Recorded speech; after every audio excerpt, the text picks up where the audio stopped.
Bonjour à toutes et à tous, passionnés de la cyber ou non passionnés de la cyber. C'est Fabrice au micro et c'est l'heure de l'interview dans le podcast de la box du RSSI. Aujourd'hui, j'accueille Stéphanie Bousqueret, qui est directrice de la sécurité de l'information et des produits.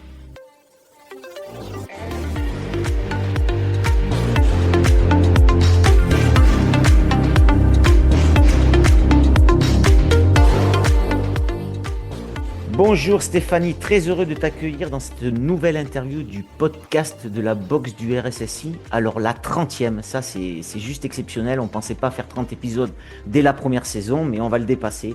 Et on est ravis aujourd'hui parce qu'on accueille une femme dans la cyber et ça c'est plutôt top. Alors je fais un rappel à tous les auditeurs qui nous rejoignent juste maintenant, juste pour ce podcast, comment ça va se passer. Alors, Stéphanie, elle va se présenter, on va la découvrir un petit peu. Et ensuite, on va parler bien sûr de son parcours. On va dérouler quelques questions normales autour de la cybersécurité en essayant de vulgariser un maximum, c'est l'objectif. Et puis Stéphanie nous présentera un sujet qu'elle souhaite en mettre en avant. Je sais pas, une vulnérabilité peut-être, un livre, une BD, je sais pas, ce qu'elle veut. Et enfin, on finira par les questions traditionnelles que je pose à tous les interviewés. Alors, je rejoins Stéphanie immédiatement. Bonjour Stéphanie, comment ça va?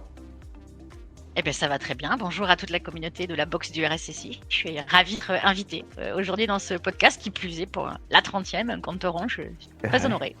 Exactement. Nous, on est super contents, Stéphanie, parce que bien sûr, j'ai regardé ton CV en amont de notre interview. Et aujourd'hui, quand même, on a du niveau de RSSI, CISO, voilà, des jolis postes. Donc, je pense que les auditeurs vont être ravis d'entendre ça. Alors déjà, qui est Stéphanie? Alors, Stéphanie, c'est une professionnelle qui fait de la cybersécurité depuis une époque où ça n'existait pas. Ça s'appelait pas cybersécurité, puisque ça fait 25 ans maintenant que je fais ça. Donc, je viens d'un milieu information security. Et peut-être la première particularité, c'est que j'ai pas un profil ou un parcours de formation technique. J'ai fait une école de commerce, alors un peu particulière parce que j'ai pas appris à vendre des yaourts, mais des services télécoms. J'ai fait mes premières armes chez ce qui s'appelle maintenant Télécom Sud Paris, où j'ai découvert le monde de l'informatique, de la SIT et de l'audit. Et c'est mon premier métier, je suis auditeur système d'information de métier. Donc j'ai passé quelques années dans ce qu'on appelait un Big Five à l'époque, ou Fat Four ensuite, donc un grand cabinet d'audit américain, où j'ai rencontré des gens absolument formidables qui m'ont aidé à finalement fabriquer ma boîte à outils pour me permettre de devenir RSSI pour à l'époque un laboratoire pharmaceutique français. J'avais pas 30 ans et je prenais mon premier poste, c'est une création de poste évidemment à cette époque-là, 1 milliard de chiffre d'affaires et tout à faire, tout à créer. Donc ça, c'était la première grande aventure. J'y ai passé 5 ans. Et puis, j'ai rejoint le monde de l'aéronautique, puisque je suis devenue CISO d'un groupe aéronautique, où j'ai passé 12 ans. Et là aussi, création de poste, tout à faire, tout à créer, absolument formidable. Et puis, j'ai rejoint depuis quelque temps un donneur d'ordre industriel, toujours dans l'aéronautique, où j'occupe la fonction de directrice cybersécurité. Voilà. Donc j'avais raison de dire qu'on a de la chance de te recevoir aujourd'hui, parce que c'est des sacrés postes quand on parle de cybersécurité. Et moi, ce que j'aime, et c'est pour ça que tu as largement ta place dans la box du RSSI, c'est qu'en fait, tu l'as bien dit, je me trompe pas, tu fais RSSI, tu as des postes importants, sans avoir fait au début de la pure technique, du pentest, c'est ça, Stéphanie? C'est ça. Déjà, à l'époque où j'ai commencé, le pentest était à tout début. Je crois que j'étais dans la société qui a monté le tout premier labo de ethical hacking. À l'époque, c'était en l'an 2000. Donc ça remonte un peu. Ouais. Et où, effectivement, j'ai vu des gens très bizarres s'enfermer dans une salle sans fenêtre avec juste un téléphone à l'époque, c'est du RTC, Ouais. pour essayer de pénétrer les systèmes d'information des sociétés clientes. Et ça a été une expérience assez fun, finalement, parce que je crois que c'est ma première approche de ce qui est devenu maintenant le métier de pentester, de ethical hacker. Mais c'était pas par l'approche technique. Ouais. Moi, on est venu me chercher pour dire, écoute, on a un problème. Nos équipes, elles sont super compétentes, elles font des super opérations techniques. Par contre, nos clients sont incapables de lire les rapports, quoi. Ils comprennent rien et ça pose un problème. Et donc moi, mon premier boulot, ça a souvent été un leitmotiv, c'était de traduire les dizaines, voire des fois les centaines de rapports de pentest dans une littérature qui puisse être compréhensible par un DSI ou un DAF, souvent celui qui signait le chèque. Et ça a été une expérience assez extraordinaire. Justement, on parle, je sais, beaucoup sur la box du RSSI de vulgariser la cybersécurité. C'était presque ma première mission et c'est resté longtemps dans mon ADN aussi.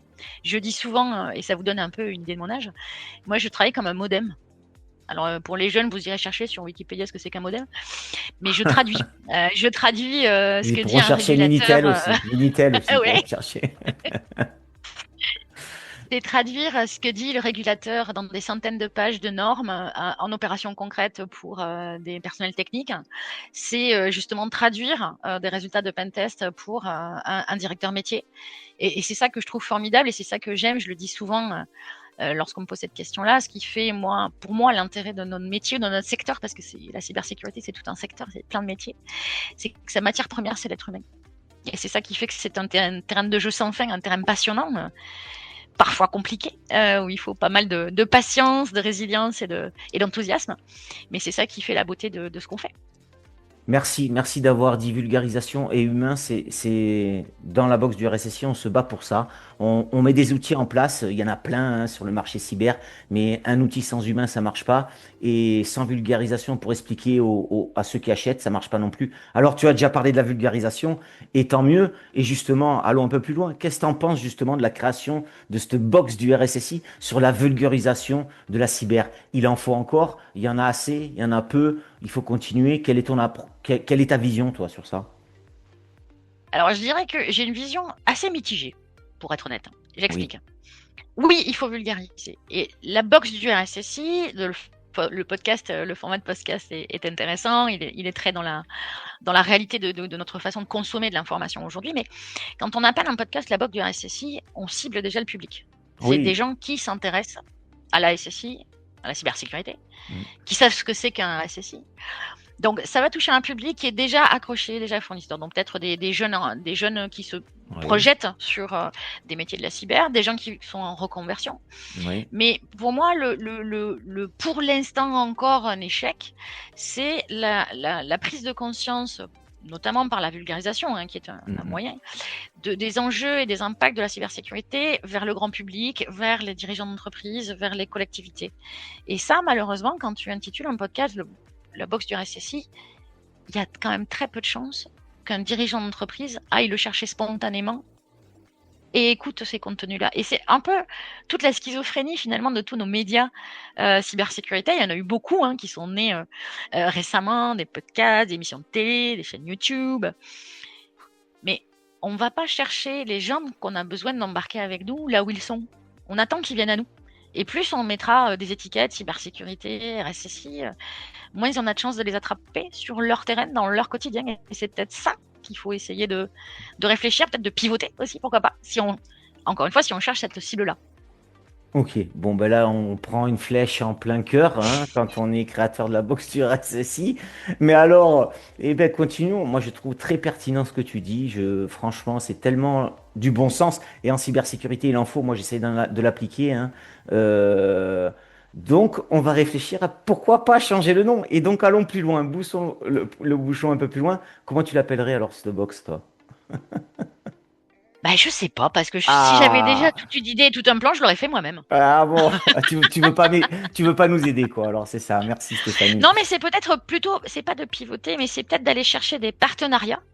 Tu vois, il doit y avoir le podcast du dirigeant, Comment Ouais, mieux ouais, ouais, dormir je vois ce que tu veux pour les dire. directeurs financiers, et de proposer, tu vois, des featuring peut-être comme on fait dans la musique, Ouais. à leur amener du contenu Mm, qui mm. vient enrichir en fait l'offre d'information, parce que eux ont déjà justement le public qui n'est pas celui traditionnellement de la cyber.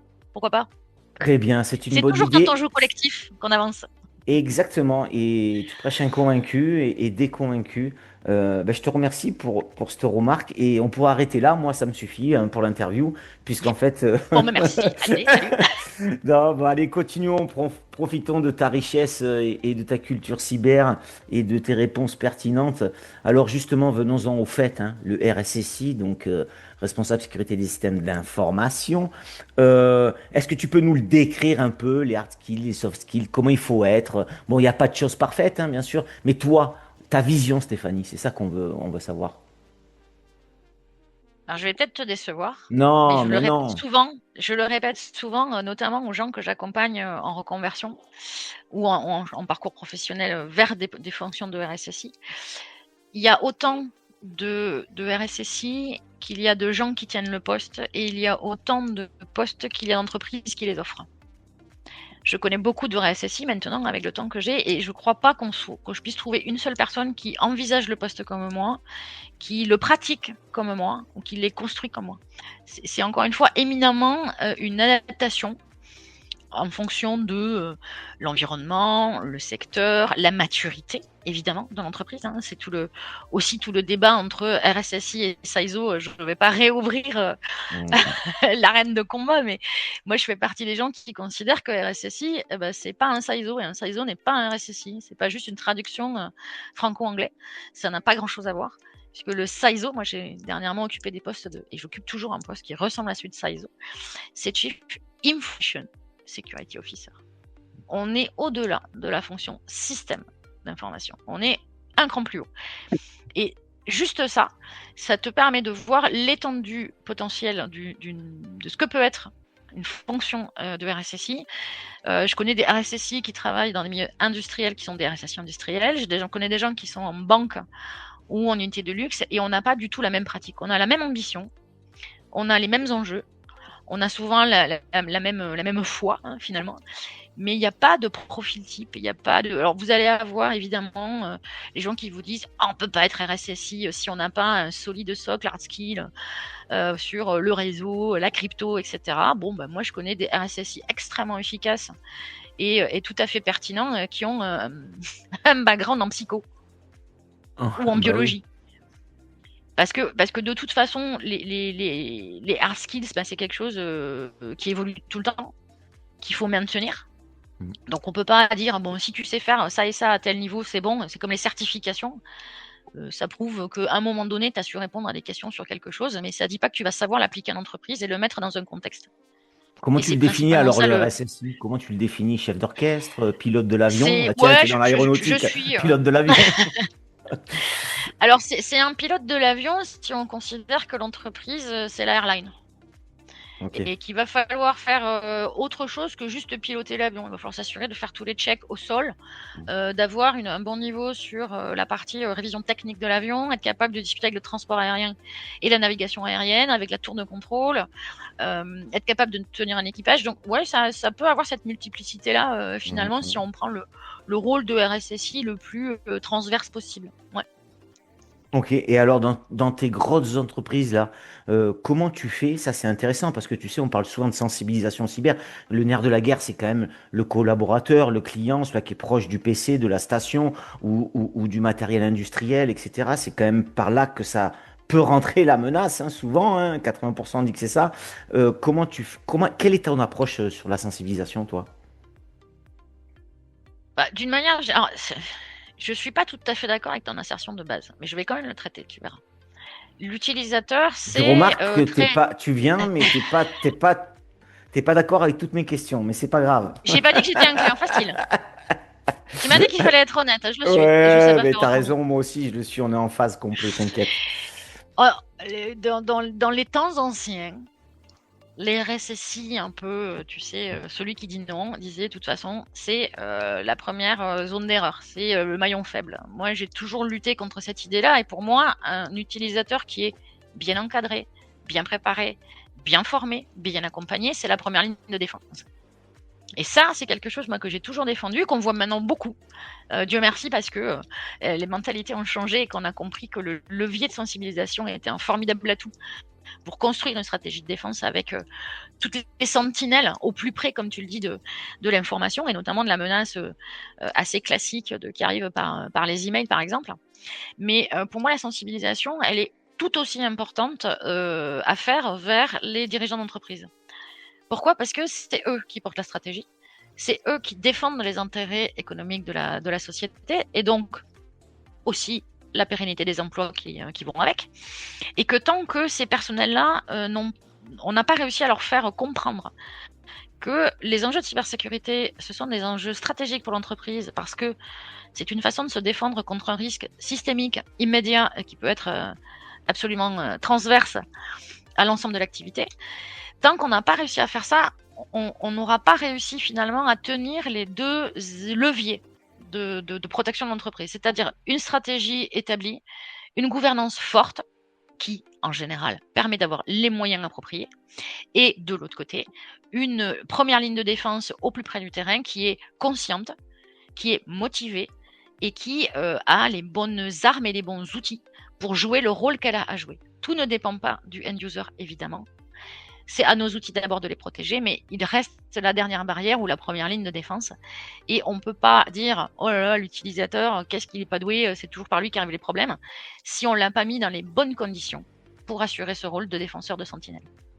Ok, donc bon, tu vas me dire non, mais quelque part, en fait, tu adaptes ta sensibilisation à l'auditoire, à la DG, au président, à l'utilisateur qui fait du développement. C'est un peu ça, non? Si j'extrapole un C'est la peu. base. Ouais, bien sûr, c'est la base de la communication. La communication, c'est un message pour un public Mm, mm. dans un format via un média. Tu peux pas sensibiliser de la même manière un dirigeant d'entreprise qu'un administrateur système, qu'un utilisateur lambda, entre guillemets. Ça ne marche pas, il n'y a pas de message universel, il n'y a pas de one fit all. Tu peux réunir tous les gens que tu veux dans une salle pendant 3 heures à dérouler 80 slides, ça va pas marcher. Parce que tu n'es pas dans le contexte où ta cible a besoin de ton aide. Elle a besoin d'acquérir des savoir-faire, elle a besoin de prendre conscience, elle a besoin de changer de mindset. Ce qu'on veut, c'est changer le mindset. Pardon, l'état d'esprit, en bon français. Donc ça, tu peux pas le faire en masse. Il te faut forcément venir parler à ta cible, à la personne que tu veux embarquer avec toi, avec ces mots, dans son contexte, pour avoir les leviers culturels, linguistiques et cognitifs qui vont marcher dans son monde à lui.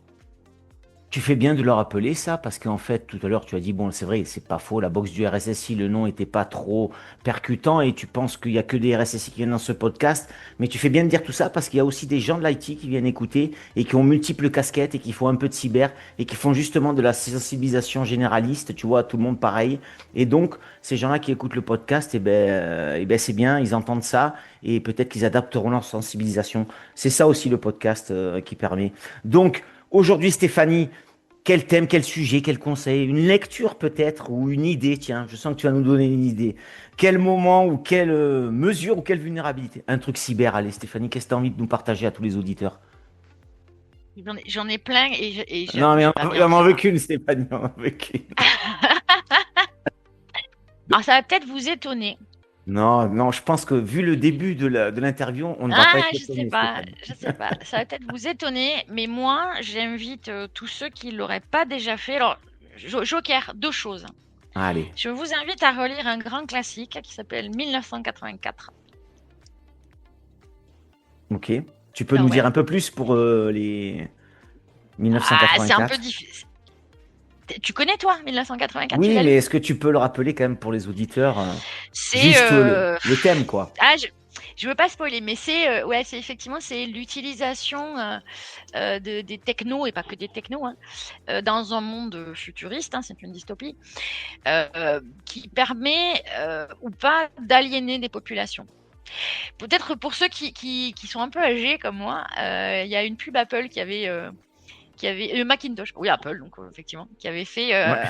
un clin d'œil à cette littérature et où on montrait quelqu'un qui vient dans une salle où les gens sont omnubilés, lobotomisés presque hein, face à un écran qui délivre la parole unique et qui vient libérer par la techno, alors c'était une pub évidemment, qui vient libérer ces populations aliénées par une nouvelle techno, une rupture technologique. Et ce que je reproche aujourd'hui, c'est que c'est l'inverse en fait. Aujourd'hui, c'est les technologies qui deviennent un moyen d'aliénation. Avec les abus de réseaux sociaux, la manipulation, les fake news, les IA qui deviennent des psys et qui amènent les gens à se couper du monde, alors que les pionniers de la tech disaient c'est un moyen qui va permettre à tous les gens de la Terre de se parler et d'être libres, d'échanger des idées. Moi, c'est ce que je vois, c'est ce qui me peine. Donc, je vous invite, j'invite tous les lecteurs à relire 1984. Et pour ceux qui n'aiment pas les gros pavés, il y a une version roman graphique qui est sortie aux éditions du Rocher, qui est pas mal du tout. Donc ça, c'est Merci. le Moi, premier en conseil de fait, j'avais lecture. arrêté, mais peut-être que je vais me relancer. Ah, ça vaut le coup. Et donc, la deuxième Et, chose, alors. et le deuxième, alors c'est toujours un petit peu dans le même esprit. C'est un livre qui est sorti il y a quelques temps maintenant qui s'appelle Mémoire vive. C'est l'autobiographie d'Edward Snowden. Mémoire vive, ok. Je connais pas ça. Eh ben, Ah, merci. c'est peut-être le livre qui est le plus multicolore dans ma bibliothèque. Il y a des notes de lecture à peu près toutes les 2 pages. Ok, d'accord. On en sait un Et peu ces 2 plus. livres, hein, finalement, pourquoi ces 2 livres? Parce que j'aurais pu en conseiller beaucoup d'autres et beaucoup de supports aussi audiovisuels, vidéos. Pour ceux qui aiment les films, Boîte Noire. Je vous invite à re-regarder si vous l'avez pas fait, Boîte Noire. Là, on pourrait rester dans la cyber et l'aéro. Mais tout Bon, ça pour dire ça que fait trois, ça fait trois, Stéphanie, ça. ouais, mais je fais ce que je veux. C'est moi l'invité. Tout ça pour dire qu'il faut jamais perdre de vue une chose, c'est que la cybersécurité, c'est pas une discipline technique. Quand on fait de la cybersécurité, on protège notre avenir, nos libertés, nos démocraties et probablement aussi notre esprit critique. Et c'est surtout ça qu'il faut garder en tête. C'est pas une histoire de geek, c'est pas une histoire de technique, c'est une histoire de liberté dans un monde numérique qui est aujourd'hui tout aussi important que le monde physique dans lequel on vit et avec qui les interactions sont de plus en plus fortes. Assurer la cybersécurité de nos systèmes, de nos données, c'est assurer nos libertés. Et ça, c'est quelque chose qui n'est pas négociable. Parfait. On pourrait presque dire que c'est le mot de la fin, mais ce n'est pas le mot de la fin. Il reste encore quelques petites questions. Et tu sais quoi, la bonne nouvelle, on a encore du temps, Stéphanie. Donc, allez, si on parlait un petit peu des femmes dans la cyber, est-ce qu'il y a un sujet pour toi, pas de sujet? Est-ce qu'il faut le mettre en avant, pas en avant? Est-ce que c'est une mauvaise question dans le podcast? J'en profite hein, maintenant, puisque tu critiques les questions constructives, tu critiques constructivement, et ça c'est bien. Qu'est-ce que tu en penses de la place des femmes dans la cyber? Bah, la place des femmes, ça reste un sujet, même si mon expérience personnelle à moi est peut-être moins compliquée, moins douloureuse, parce que je faisais partie des premiers et qu'on se posait pas la question. Ce qui est compliqué, c'est qu'on se prive. On a besoin aujourd'hui de tous les bras, de tous les cerveaux et de toutes les forces en présence pour faire face à une menace qui va croissant. Ça, c'est un fait. Aujourd'hui, si on réussit pas à intégrer la moitié de l'humanité dans l'équipe de défense, il n'y a aucune raison qu'on s'en sorte. Et le pire des scénarios, ce serait que justement la partie cyber du mauvais côté de la force, elle réussisse parce qu'elle a d'autres codes et d'autres façons d'appréhender les talents que ce côté obscur de la force cyber sache faire cette intégration mieux que nous. Parce qu'à ce moment-là, le combat sera vraiment, vraiment déséquilibré. Donc, il y a un enjeu dans l'appréhension de la cyber, des mécanismes de défense et dans la compréhension du monde dans lequel on se trouve. On ne peut pas prétendre défendre un monde si on n'en voit que la moitié. Et cette cybersécurité dont tu parles, donc tout à l'heure tu disais que c'était le mot, c'était avant, c'était SSI, on est d'accord? Information security, sécurité Ouais, de c'est ça, l'information. ouais, ouais, c'est ça. Ok, dans cette SSI cyber que tu affectionnes et que tu es passionné, on le sent, tu le vis, il y a bien une chose que t'aimes pas, que tu détestes, tu donnes une baguette magique, tu changes quoi à la cyber, là, de ce milieu-là? C'est compliqué comme question, hein, c'est tricky. Peut-être ce qui m'agace le plus, c'est depuis que la cybersécurité existe, c'est-à-dire depuis que c'est devenu trendy, sexy, depuis qu'il y a de l'argent, en fait. Ouais, C'est vrai, hein, à une époque, c'était c'est pas ça, le sexy. Hein, business. et Depuis quel il n'y avait pas business? d'argent. Hein, voilà. Exactement, ouais. Il en faut du business, bien évidemment, mais il y en a un peu trop. Ou en tout cas, on disperse les forces, on disperse les investissements. Et parfois, je me dis, mais tout cet argent, tous ces moyens qu'on dépense sur de la publicité, du marketing, de l'affichage, des salons tous les 3 jours, et si on en mettait juste une partie en investissement pour payer, pourquoi pas, des cursus de formation à des jeunes qui n'ont pas les moyens. Si on les mettait dans la R&D de nos produits. Si on arrêtait d'être chacun dans son coin et qu'on se mettait vraiment ensemble pour construire ne serait-ce que des solutions souveraines qui soient capables de rivaliser, pourquoi pas, avec des GAFAM. Si on était capable finalement de... Ah, c'est un peu utopiste, hein, je sais, je vis dans un monde de bisounours parfois, mais Ouais, mais ça et fait de se du dire bien aussi. on a un Ça vrai fait du bien. enjeu commun tous. Alors arrêtons de nous disperser, arrêtons de vouloir tirer la couverture. Soyons communautaristes finalement. C'est pas un joli mot en ce moment, mais c'est pas grave. Soyons solidaires Et essayons de mettre l'énergie et les ressources à un endroit où véritablement ça va avoir de la valeur ajoutée et pas juste sur la paillette. Alors, on arrive vers la dernière question que je dois te poser avant de te laisser le mot de la fin. Et je sais qu'il sera pas court, donc je te laisserai un petit peu de temps. Euh, Est-ce que tu as pensé à me désigner? Attention, toi, c'est plus difficile, hein, parce que tu as fait une belle interview, c'est plus difficile pour toi. Il faut que tu me désignes une personne qui soit passée dans le podcast de la RSSI et qui soit aussi énergique que toi. Alors, une, non, mais deux. Ou un. Voilà, j'en attendais pas moins. Le peu que je te connais en 20 minutes, Ce j'en qui m'embête, attendais c'est que pas moins. je leur ai pas demandé avant. Donc, Donc, tu veux pas les j'ai eu les deux désigner? au téléphone il y a pas longtemps. Ok, Je les désignerai pas, mais c'est deux ok, femmes. ok. Deux femmes qui ont des rôles, non pas de RSSI, mais Très bien. de patronnes d'entités de cyber, qui sont éminemment fédératrices, qui sont totalement impliquées dans le jeu collectif, qui sont passionnées, évidemment, et dont je te donnerai les noms Oui, bien offline sûr, en off, bien pour sûr. avoir eu Pas de le temps souci. de leur Et, proposer de jouer le jeu de l'interview. et tu Voilà. crois qu'elles Et ce joueront le seront jeu? deux femmes. Allez. Pas sûr, il y en a une qui est timide. Ah, ben des fois, ça peut être le premier podcast, on se lance et voilà, hein, c'est ça. Ok, ben Stéphanie, moi, il me reste à te remercier, hein, ravi de t'avoir accueilli. Je suis sûr que les auditeurs, ça va faire un carton. Merci de ta franchise, ton peps, hein, on peut pas l'enlever en fait, hein, de ton bon sens et moi je dirais même de ton approche générale plutôt pertinente, même les petites questions, même la remise en question sur la box du RSSI que j'ai trouvé très pertinente. Et les quelques noms que tu m'as dit, je les ai trouvés aussi pertinents. C'est ça aussi le partage, l'échange. Je te remercie pour ça. Merci d'avoir joué le jeu de la désignation. Je te souhaite une bonne continuation. Le mot de la fin, il appartient toujours à l'interviewé. C'est à toi et c'est maintenant. Le mot de la fin. Ouais, j'aime pas les mots de la fin, moi. Bah, le mot de la fin, c'est que finalement, il n'y a pas de fin. Dans notre métier, dans notre secteur, il n'y a pas de fin. C'est un jeu sans fin. J'ai écrit il y a quelques années un article de vulgarisation qui dit sensibilisation cyber, il y en a pour 30 ans. Et dans 30 ans, il y en aura encore pour 30 ans. On est éminemment sur un secteur des métiers, des enjeux qui vont aller croissant, qui vont nécessiter sans doute une montée en maturité de l'éducation de tout le monde, des entreprises, des collectivités, des jeunes générations, pour éviter justement de se retrouver dans ces nombreux scénarios de films un peu catastrophes ou de séries, comme Black Mirror par exemple, où finalement la technologie a servi l'humain et ses libertés et sa pensée critique. Donc on a besoin, pour défendre ça, de tout le monde, qu'on soit professionnel ou pas, qu'on soit dans un métier de cyber ou pas. Et plus que tout, si vous avez envie de jouer un rôle dans la protection de l'information, dans la cybersécurité, il y a évidemment la possibilité d'en faire son métier.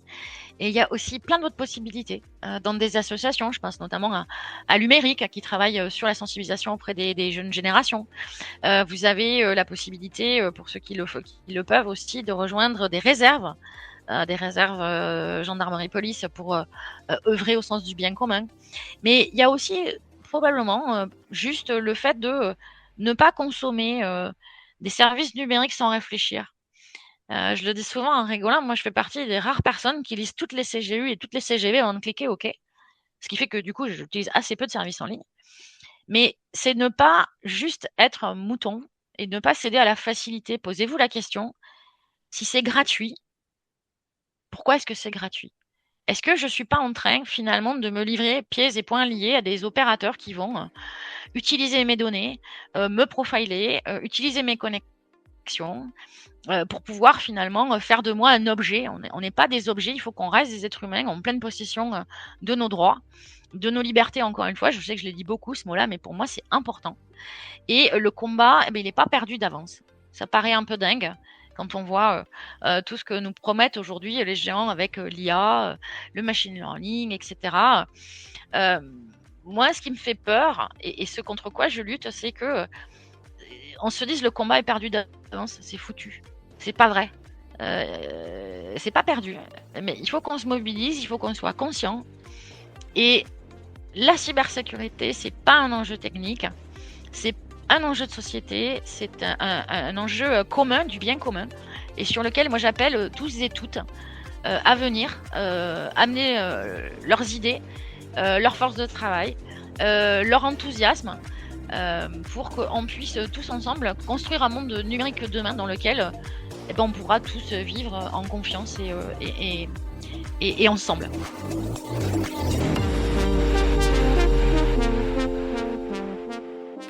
Un grand merci à Stéphanie d'avoir joué le jeu de la désignation dans le podcast de la boxe du RSSI. Je lui souhaite un bel épanouissement dans son job. Je n'oublie pas les personnes qu'elle a désignées pour une prochaine interview dans le podcast. Merci à toutes et à tous d'avoir suivi ce nouvel épisode. Si ça vous a plu, n'hésitez pas à partager sur vos réseaux. Je vous dis à très vite pour une prochaine interview, car la cyber, c'est super.